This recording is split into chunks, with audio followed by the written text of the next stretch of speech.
వేసవిలో తాగునీటి ఎద్దడి లేకుండా చెరువులు నింపడానికి జలవనరుల శాఖ అధికారులు సమాయత్తమయ్యారు. ఇప్పటి వరకు వేసవికి కేటాయించిన నీటి లెక్కలను పరిశీలించి ప్రాథమికంగా ఓ అంచనాకు వచ్చారు.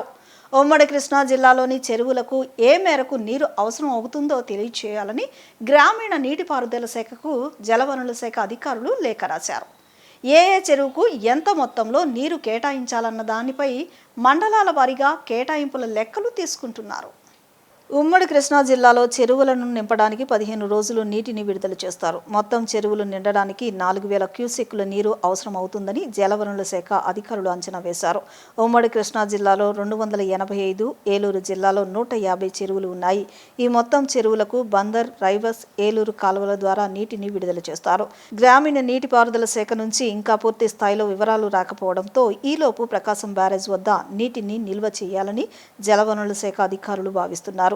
4000 క్యూసెక్కుల్లో ప్రస్తుతానికి 2400 క్యూసెక్కుల నీటిని పులిచింతల ప్రాజెక్టు నుంచి విడుదల చేస్తున్నారు. 2 రోజులుగా ఈ నీటి విడుదల జరుగుతోంది. ఇందులో 400 క్యూసెక్కుల నీరు లీకేజ్ రూపంలో వృధా అవుతుందని లెక్కించారు.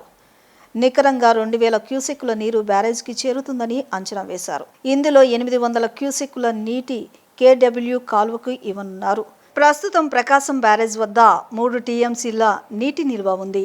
గ్రామీణ నీటిపారుదల శాఖ నుంచి త్వరలోనే నీరు లెక్కలు అందుతాయని భావిస్తున్నారు. ఆ తర్వాత పూర్తి స్థాయిలో నీరు విడుదలవుతుంది. డెల్టా ప్రాంతంలో తాగునీరు కోసం ప్రజలు ఎదురు చూస్తున్నారు.